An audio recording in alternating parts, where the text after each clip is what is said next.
Konflik Israel-Palestina, sebuah perdebatan yang telah berlangsung selama bertahun-tahun dan kembali memanas baru-baru ini.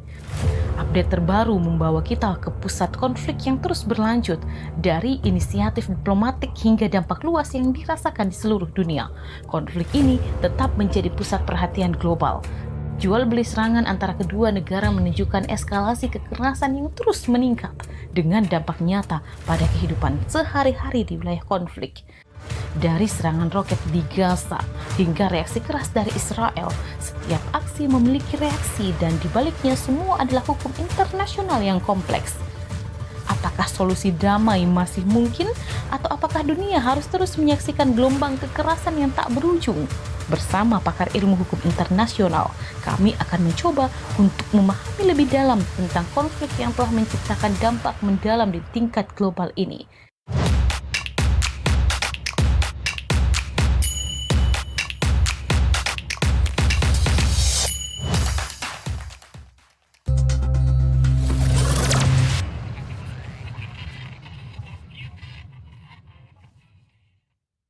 Saya tidak tahu dari segi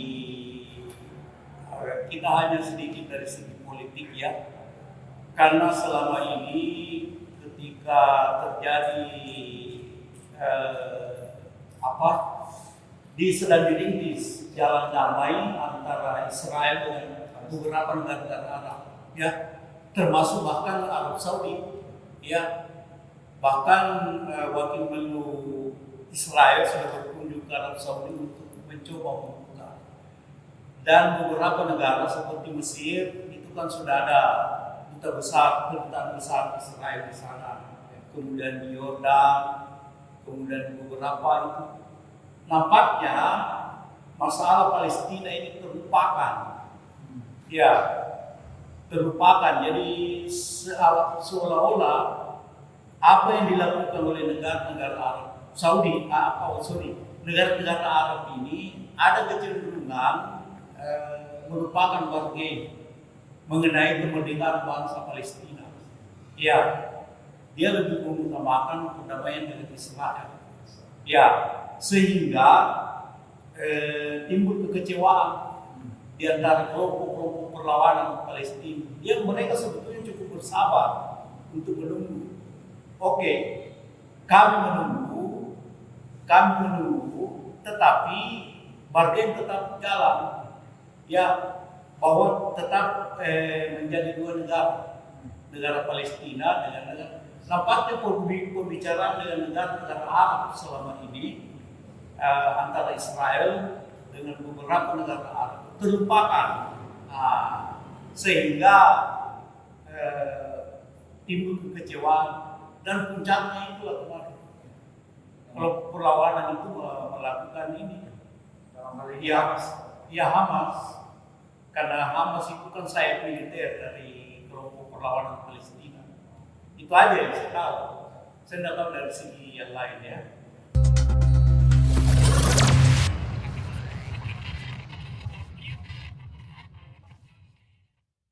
Ya, begini, itu kalau di dalam hukum perang itu kan biasanya negara-negara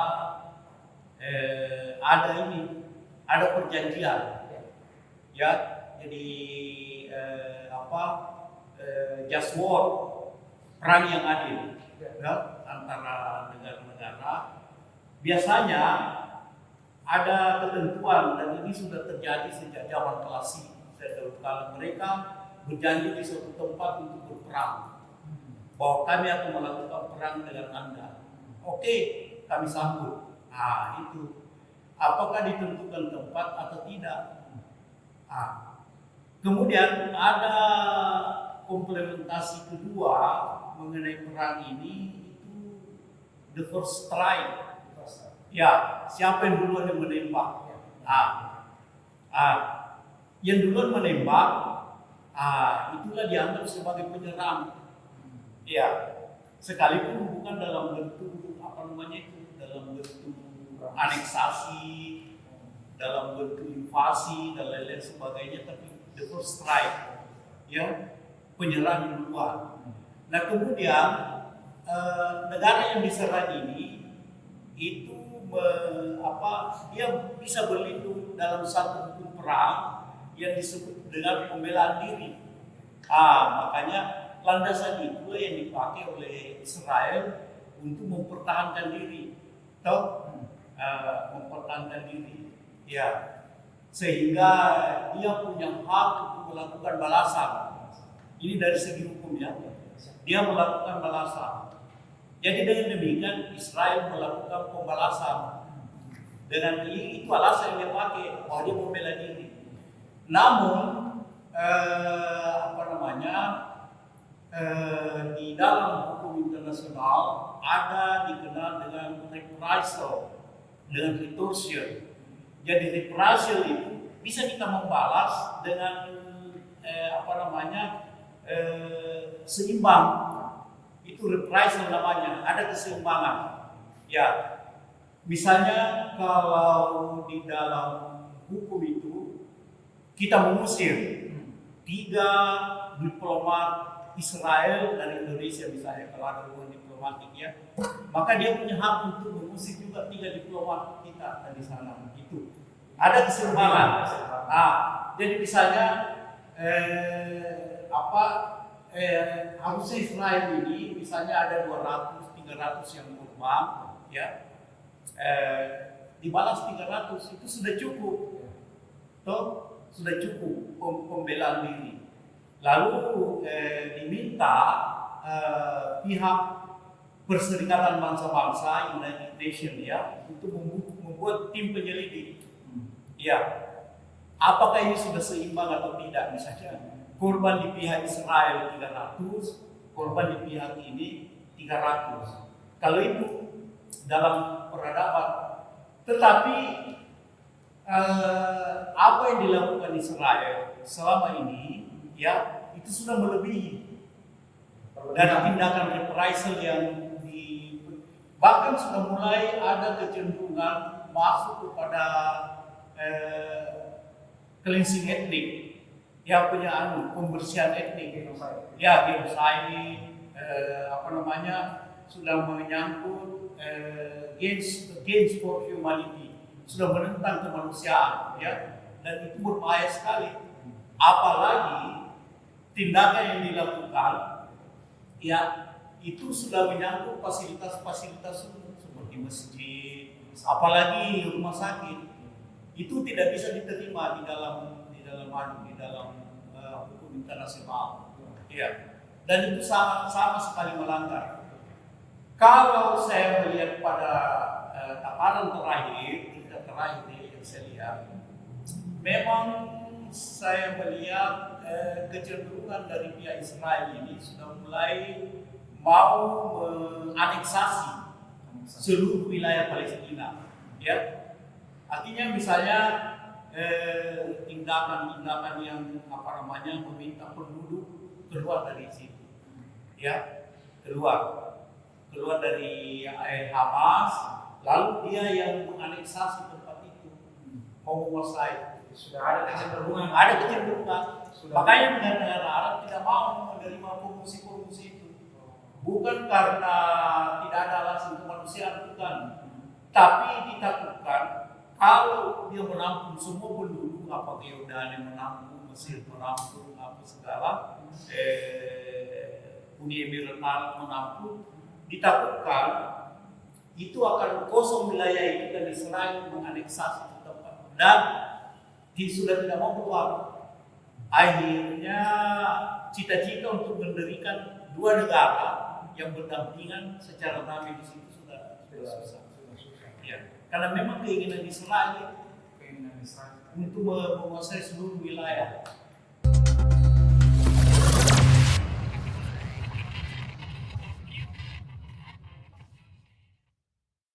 Kalau berdasarkan solusi dari negara-negara merdeka yang memberi dukungan terhadap Palestina, tidak bisa dipisahkan antara Hamas dengan Fatah. Ya, karena ada kelompok Fatah memang yang dianggap kelompok toleran, ya. Tapi Fatah tidak punya kekuatan militer. dia tidak tidak dia hanya memiliki kemampuan politik. Jadi diplomasi yang digencarkan oleh oleh Palestina selama ini itu dilakukan oleh para intelektual Fatah tanpa memandang agama. Bahkan pernah ada menteri luar negerinya perempuan ya, namanya Hanan Asrawi. Ya, Hanan Asrawi. Hanan ini seorang perempuan dan dia adalah Kristen. Ya, dari tepi barat. Dia pertama di duta besar di Palestina di beberapa negara, kemudian dijadikan sebagai menteri luar negeri ya Palestina. Ya. Dan dia bukan Muslim. Bukan Muslim. Nah ini yang kesalahan terbesar kawan-kawan. Dia menganggap perjuangan Palestina itu adalah perjuangan Islam, jihad. Sebetulnya boleh juga kita berjihad dalam rangka Al-Aqsa ya, Masjidil Aqsa. Tetapi secara keseluruhan Palestina itu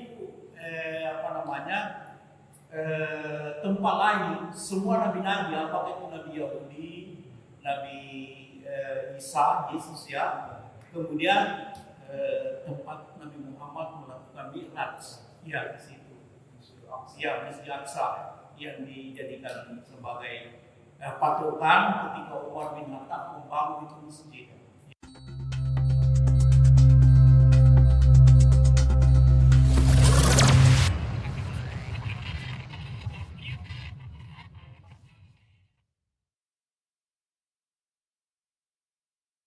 Iya, termasuk Gaza. Itu di bom terakhir itu, yang rumah sakit ya, itu memang rumah sakit besar, yang terbesar di Gaza. Dan itu disebut dengan rumah sakit baptis, karena itu rumah sakit dibangun oleh beberapa semacam pendeta atau untuk kemanusiaan, ya.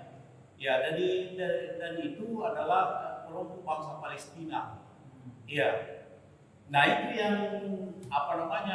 sehingga semua berlindung ke situ. Para pengungsi yang sudah hancur rumahnya ya, yang punya apartemen sudah runtuh lari ke situ. Kemudian yang luka memang besar sekali itu rumah sakit. Ya. Alasan Israel untuk membom itu rumah sakit baptis Al-Arabi itu karena dianggap bahwa itu tempatnya bersembunyi, tempatnya Hamas. Iya, tempatnya Hamas. Karena katanya ada menurut dia punya drone ya, Israel punya drone, menangkap ada percikan api yang muncul dari situ membawa rudal ke Israel, menyerang ke sana. Makanya dia hantam itu. Jadi memang tidak tahu apa alasan atau tidak. Memang sudah agak rumit ini masalah. Jadi ya itu yang menjadi problem.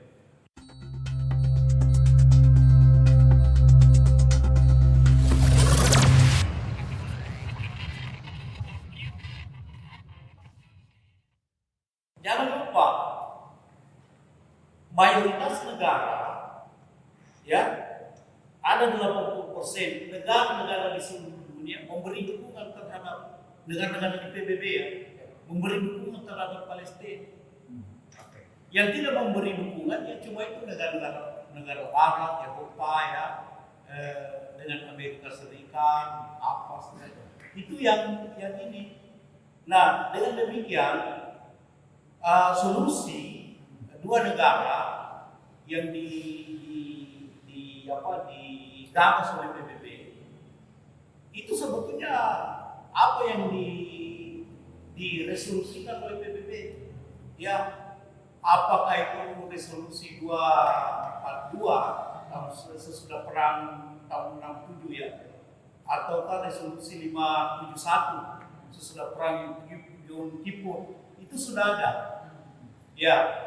Cuma ada yang menarik, ketika Camp David ya perjanjian Camp David Treaty yang digagas oleh Jimmy Carter, Presiden Amerika Serikat ya, itu tiba-tiba muncul gagasan untuk satu negara, ya, dan itu banyak negara yang dukung, negara-negara Arab untuk gabung bersama. ya, disatukan saja, menurut dia disatukan saja, kemudian retribusi kekuasaan itu mereka saja yang atur.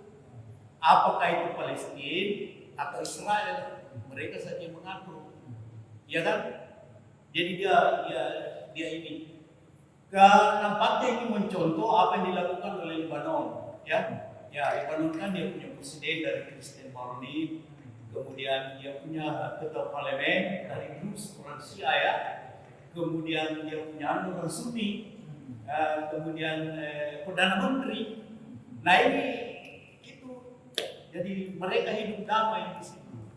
Ya, kemudian karena ini karena susah sekali agama di sana, ya ini susahnya karena semua agama muncul dari situ, terutama Yahudi dengan Islam, ya karena itu Masjid Aqsa itu berdempetan dengan Kraibol ya, dinding ratapan yang dimana tempat pemujanya orang-orang Yahudi di situ itu berdekatan sekali.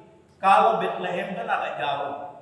Kalau menurut teman-teman yang pernah umroh ke sana ya, siapa tahu Arya nanti umroh ke sana dia lihat juga. Nah itu yang pernah umroh. Kalau Bethlehem itu agak jauh, tempatnya Yesus lahir. Tetapi dinding ratapan itu, kenapa disebut dinding ratapan? Itu di Al-Quran dengan label itu ada kan? Ya, Nabi Musa dibakar, Nabi Ibrahim dibakar di situ, di dinding ratapan, sehingga membuat orang-orang Yahudi merak di situ. Hari dua nggak kelihatan untuk itu. Nah, sementara itu di atas dinding ratapan itu ada di situ ada batu ya. Disitulah Nabi Muhammad salat ketika melakukan Mi'raj. Isra Mi'raj kan, dari situ dia melakukan perjalanan ke langit. Ketika Umar bin Khattab menguasai tempat, ya ini saya dapat dari teman-teman dari UIN ya. Ketika Umar bin Khattab mendapat itu tempat, ya, dia lihat batu ceper di situ, persis tempat salat, persis yang digambarkan oleh Nabi Muhammad. Dia bangun itu masjid di situ. Itulah yang jadi Masjid Aqsa, ya. Nah itu berdekatan dengan dinding ratapan. Ya, jadi dinding ratapan apa yang antara Masjid Aqsa inilah yang sebetulnya menimbulkan inspirasi dari Donald Trump, sehingga dia munculkan itu Yerusalem itu disatukan saja, ya. Apakah itu ibu kota bangsa Palestina atau ibu kota ini, itulah namanya Abraham Accord, ya. Ide yang dimunculkan itu. Karena dua-dua ini mengidolakan Ibrahim, Nabi Ibrahim, dia mengidolakan. Makanya ini susah disatukan saja. Ya, rupanya ini yang menarik bangsa Arab, menarik dunia Arab, ya. Karena ternyata di konferensi organisasi Islam di Casablanca ya, di Maroko pernah diadakan. Saya lupa tahun berapa itu. Itu di Casablanca, konferensi di Casablanca. Kalau saya nggak salah Mesir dengan Libya itu mengajukan usulan satukan saja negara. Itu tahun berapa? Tahun 60-an atau 70-an. Bisa dicari ya. Waktu di Casablanca disatukan saja. Gaddafi waktu itu ya. Disatukan saja. Karena menurut mereka alih-alih, dan memang saya buktikan Pak, bahwa ternyata Israel di dalam Al-Quran ada 43 kali Pak disebut. 43 kali Israel itu disebut. Ya. Sementara Palestina tidak ada disebut. Yang menariknya di sini, justru sebutan Palestina itu, bangsa Palestina itu ada di Bible, di kitab-kitab kitab aslinya orang Kristen ya. Itu yang itu, ya. Makanya itu yang orang punya solusi untuk menyatukan saya. Wilayah itu, saya tidak tahu apakah sikap diam selama ini bargain power untuk negara ini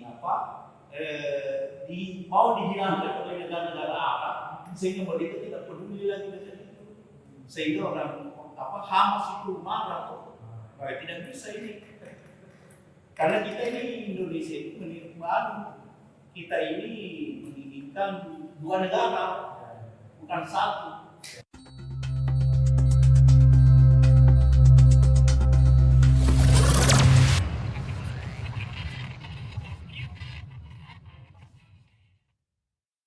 Begini,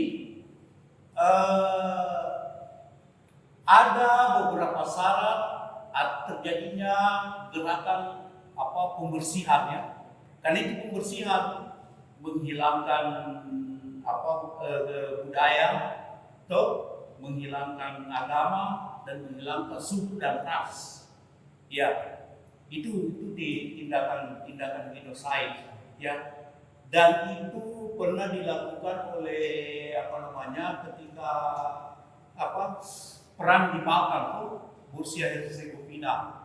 Jadi Bosnia itu mau dihilangkan. Ya. Nah, harus ya siapa yang bertanggung jawab di situ, maka dia harus kena hukuman. Ya. Makanya apakah masuk tindakan genosida dilakukan di Gaza atau tidak? Ya, itu nanti penyelidikan PBB. PBB melakukan penyelidikan. Yang pasti tindakan-tindakan against for humanity, ya, artinya pelanggaran terhadap kemanusiaan itu sudah banyak, sudah memenuhi standar, sudah terlihat, fakta-fakta sudah ada, pemboman rumah-rumah ibadah itu tidak boleh, dalam ukuran tidak boleh, apalagi anak-anak ya, membunuh anak-anak itu kan itu bukti-bukti semua. Kemudian terutama rumah sakit, ya, lalu banyaklah. Nanti itu akan diteliti.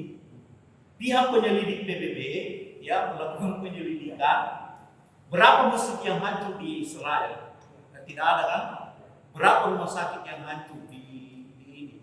Sementara tindakan extortion yang dilakukan oleh Israel, pusat-pusat tempur Israel itu menghancurkan itu banyak sekali. Jadi sampai hari ini ada 5.000 ya, 5.000 manusia yang menjadi mayat di sana. Belum yang tertimbun reruntuhan, ya, dan itu tidak bisa diambil. Kemudian yang kedua, dia lakukan blokade air, blokade listrik. Itu sebetulnya sudah melanggar hukum perang, ya. Sudah melanggar hukum perang. Karena secara tradisional dulu ya, kalau orang mau berperang itu biasanya kalau sakit tidak boleh menyerang. Ada etikanya seperti perang salib kan? Ya. Perang salib pernah kan Richard sudah mau di perang salib yang terjadi di tepi Sungai Yordan. Ya, waktu itu sudah mau melakukan, mereka berjanji kan, dulu kan ada perjanjian. Pada hari ini kita tentukan kita akan melakukan perang. Oke, siapa takut? Sudah. Tiba-tiba pada satu malam ada rombongan dari Richard, Panglima Salib ya, mengirim utusan 5 orang bawa bendera. Sudah mau dipanah, terus Gerit Saladin katakan, jangan, hentikan dulu. Apa maunya? Mereka datang, dia minta penyerangan itu dihentikan, karena di sebelah burung itu sudah terjadi malaria burung. Banyak orang-orang sakit, orang-orang salib, banyak tentara-tentara salib yang sakit. Dihentikan itu penyerangan, Pak. Jadi Saladin menghentikan, tidak ada penyerangan besok subuh, tidak ada. Dia tunggu, dia bilang oke, kami tunggu selama 1 minggu. Selama 1 minggu dia tunggu, ternyata tidak ada berita. Ada lagi utusan datang, oh masih terjangkit. Apa yang dilakukan oleh Saladin? Dia perintahkan 300 dia punya tabib. Pilih semua tabib-tabib yang kita punya, dikirim ke sebelah untuk mengobati di apa namanya? Yang kena wabah. Ya, kena wabah di ini. Intinya ada. Itulah di dalam hukum internasional dikatakan dengan ceasefire, gencatan senjata. Nah, dan gencatan senjata waktu itu tidak terjadi perang Pak antara Saladin dengan Richard, malah kunci kota Yerusalem itu diserahkan oleh Panglima Saleh ke situ. Jadi itu sportivitas dalam perang yang dianggap dengan perang yang adil. Ini tidak. Jadi seenaknya saja mau berapa kali dihancurkan sudah tidak ini. Andai kata dia mau meratakan itu Gaza bisa Israel meratakan.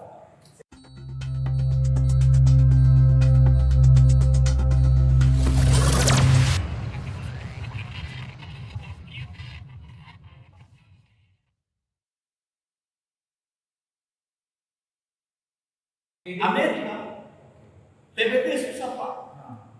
Semua ada 15 ya resolusi PBB yang sudah tidak ditaati. Karena memang Amerika Serikat berada di belakangnya. Ya.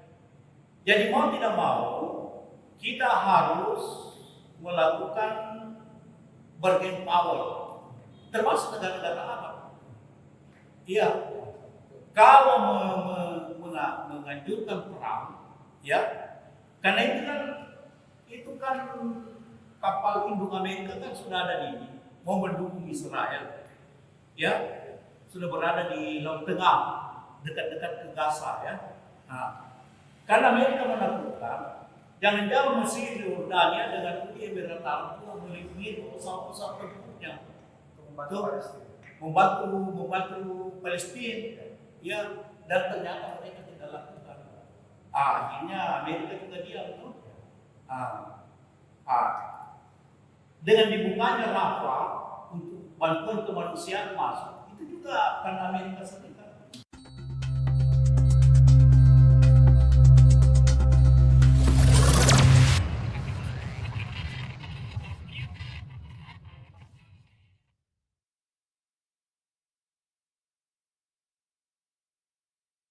Saya kira begini, kalau perang dunia ketiga itu mungkin masih jauh, ya. Cuma kita karena kebijaksanaan luar negeri kita kan, bahwa kita tidak suka bangsa penjajah, ya.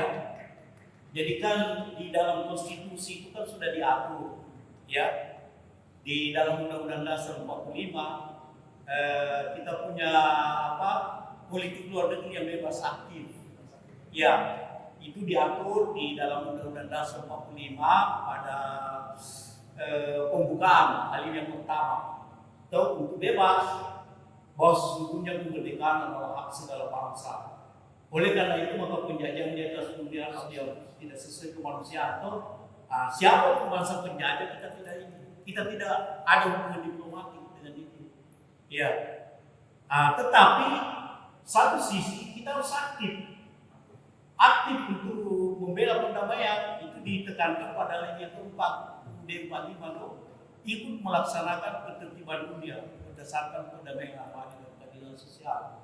Jadi kita taat dengan itu, ya. Nah, negara kita menganut prinsip dua negara, ya. Saya tidak tahu apakah dua negara ini akan berubah nanti atau tidak. Ya, ini kan politik.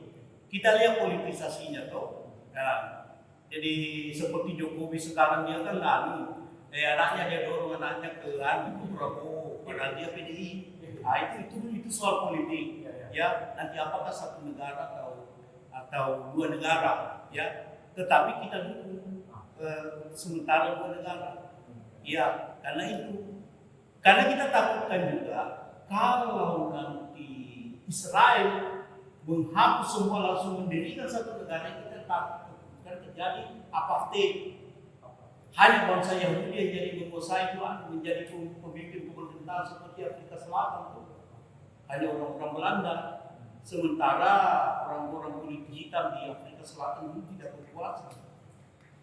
Itu dia punya. Berarti terakhir memang Indonesia tetap harus mendukung. Ya. Hanya Ya. jalan perang itu yang perlu ini. Iya betul. Baik, terima kasih Prof Oke. atas waktunya. Sehat selalu. Ya.